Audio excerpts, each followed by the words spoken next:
며칠 전 뉴스 내용인데요. 5월 8일 어버이날 무료 급식소를 찾은 어르신들이 평상시보다 2배는 더 많았다고 해요. 이날 급식소는 어버이날 특식을 준비하면서 평소 300인분의 2배 이상인 700인분을 준비했는데요. 길게 늘어선 줄에 금세 동이 났다고 해요. 무료 급식소를 찾은 81세 박모 어르신은 장가간 아들, 독립한 딸은 사실상 남처럼 느껴진다. 행사에서 아이들이 노래를 불러주는데 눈물이 나더라며 지나온 날들에 대한 회한으로 눈시울을 붉히셨어요. 당장 괜찮은 일자리가 있다거나 주머니에 돈이 두둑하다면 누가 무료 급식소에서 줄 서가며 밥을 먹겠어요. 얼마 전까지 우리는 초라한 노후를 얘기할 때 나이 들어서 폐지는 줍지 말아야지 하고 얘기했는데요. 기초연금이 지급되면서 폐지를 줍는 경우는 좀 줄어들었지만 그래도 팍팍한 주머니 사정에 무료 급식소를 찾는 어르신들은 매년 늘어만 가고 있어요. 그래서 오늘은 50대, 60대 여러분들과 노후를 위해서 또 나이 들어서 무료 급식소를 찾지 않기 위해서 우리가 알고 실천해야 할 일들에 관해서 얘기해 보려고 해요. 끝까지 집중해 주세요. 안녕하세요. 알아두면 삶이 힘이 되는 채널 매일 3분입니다. 노후를 비참하게 살지 않으려면 첫 번째, 자녀에 대한 과도한 지원은 금물. 젊어서는 자녀 교육비에 등골이 희고 나이가 들어 자녀 결혼하면 결혼 비용에 또 퇴직금이 다 들어가는 것이 우리 부모님들의 현실이에요. 자녀 교육시키느라 노후를 대비한 저축도 제대로 못했는데 좀이라도 돈이 모일라 치면 자녀 결혼 비용에 또 톡톡 털어 넣는 거죠. 자녀 결혼할 때 전세금이라도 보태주려면 1억 2억도 우습잖아요. 이렇게 다 대주고 그러면 노후에 집 한 채 달랑 남는 건데요. 그것마저도 자녀가 사업한다고 아쉬운 소리하면 남은 집 담보로 대출 받아주시는 분들 아직도 있어요. 요즘 살아서 재산 증여하지 말라는 얘기는 기가 닳도록 들어서 머리로는 알고 있어요. 하지만 막상 열심히 산다는 자식 앞길 막는 것 같아 그것도 쉽지 않은 게 우리 부모님 마음이죠. 경제적으로 정말 여유가 있다면 그래도 괜찮아요. 하지만 내 노후 준비도 안 된 상태에서 이렇게 자녀에게 과도한 지출은 서로를 위해서 좀 생각해 보셔야 해요. 자녀들에게는 앞으로도 기회가 많이 남았지만 60대가 넘어가는 부모님에게는 기회가 별로 없거든요. 노후에 내가 자식에게 손 벌리지 않고 잘 살면 그것만으로도 자녀에게 큰 힘이 돼요. 그러니 자녀를 위한 과도한 지출과 살아서 증여는 절대 하셔서는 안 돼요. 노후를 비참하게 살지 않으려면 두 번째, 나이 들어 욕심은 금물. 은퇴 후 안정적인 수입이 없어지고 받은 퇴직금이 조금씩 줄어드는 것을 보면 마음이 불안하기 마련이에요. 앞으로 30년, 40년을 살아야 하는데 가진 돈은 모자라고 하니 불안한 게 당연하죠. 그래서 빨리 돈을 벌어야 한다는 급한 마음에 무리하게 창업하시는 경우가 많은데요. 은퇴 후 창업의 경우 3분의 1이 1년 안에 폐업하고 5년 이후에도 살아남는 비율은 6명 중에 1명꼴인 것으로 나타났어요. 쉽지 않죠? 그러니 잘 모르는 분야에 섣부른 창업은 금물이에요. 전문가들은 창업을 목표로 한다면 해당 분야에서 최소 3년 이상 일을 해보고 창업하라고 권하고 있어요. 또 창업이 만만치 않다 보니 돈 불리기에 과한 욕심을 부리는 분들도 있는데요. 대표적인 경우가 주식이나 부동산, 코인 등에 무리해서 투자하는 거예요. 이것도 몇 년간 공부하고 소액 투자로 경험을 쌓는 등 잘 알고 나서 하면 다행인데 대부분 그렇지 않죠. 주변에 누가 돈 좀 벌었다더라 하는 소리에 불나방처럼 달려드니 문제인 거예요. 또 주변에 꼬드김에 다단계나 금융사기 등에 빠지는 경우도 있어요. 이렇게 나이 들어서 욕심부리다 인생 망치는 사람들을 주변에서나 미디어에서 많이 봐왔잖아요. 나는 예외일 거라는 생각이 노후를 망치니 그런 곳에 절대 현혹되시면 안 돼요. 나이 들어서는 재산을 불리기보다 지키기에 집중해야 한다는 사실을 명심 또 명심하세요. 노후에 비참하게 살지 않으려면 세 번째, 씀씀이를 줄이자. 은퇴를 하면 활동이 줄어들기 때문에 씀씀이가 자연스럽게 줄어들어요.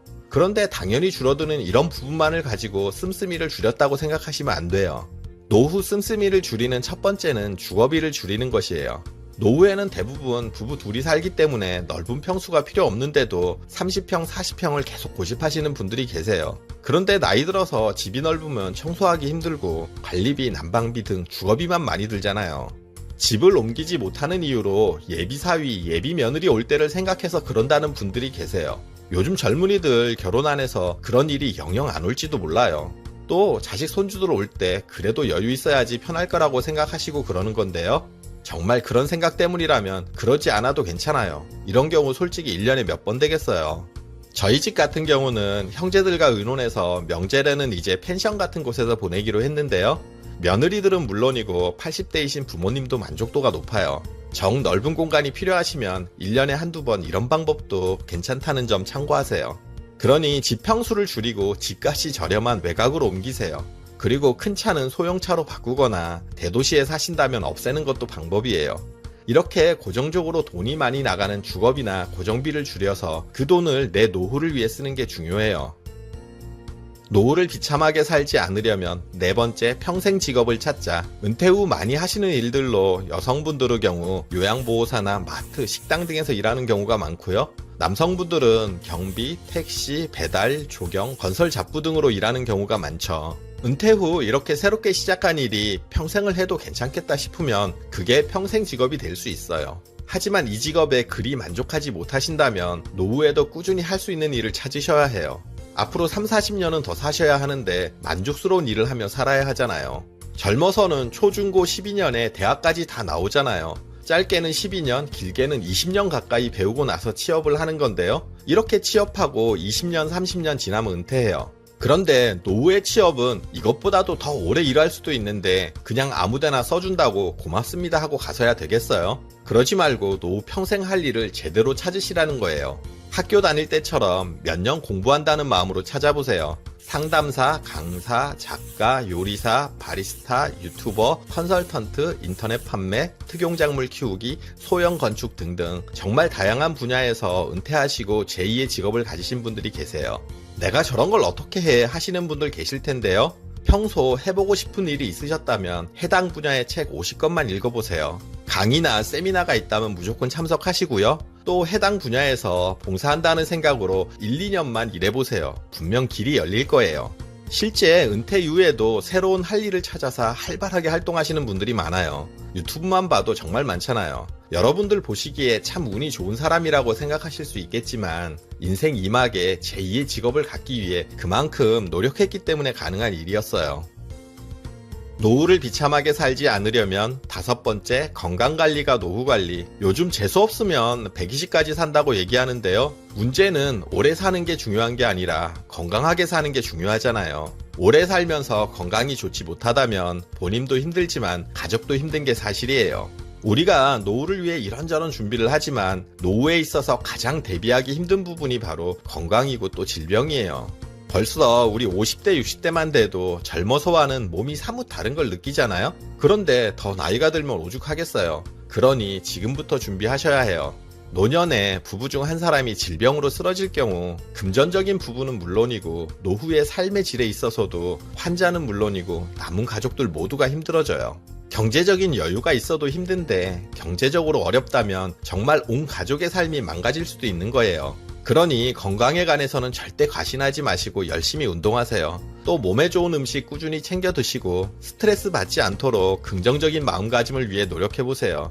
누구나 다 아는 아주 기본적인 건강관리법이지만 이런 기본을 지키는 게 또 정답이기도 하거든요. 우리에게 앞으로도 3, 40년, 어쩌면 5, 60년의 시간이 남았을지도 몰라요. 이렇게 길게 남았는데 별 생각 없이 노후는 어떻게든 되겠지 하시면 안 돼요. 말씀드린 내용을 바탕으로 자녀에게 과도한 지원을 줄이셔야 하고요. 나이 들수록 욕심을 내서 돈을 불리려 하는 것도 안 돼요. 그리고 주거를 줄이는 등 씀씀이를 줄이고 남은 생을 살아갈 평생 직업을 찾으셔야 하고요. 무엇보다 중요한 건강관리에도 신경 쓰세요. 미국의 시인이자 종교인인 세뮤얼 울만은 은퇴는 자신의 삶을 다시 살아보는 시간이다. 그리고 새로운 꿈을 꾸기 위한 기회이다 라고 했어요. 여러분들의 새로운 꿈을 응원할게요. 그리고 오늘 정보가 도움되셨다면 구독, 좋아요, 알림 설정 해주시고요. 더 유익한 영상으로 다시 찾아뵐게요. 저는 매일 3분 대표 큐레이터 송한결이었습니다. 감사합니다.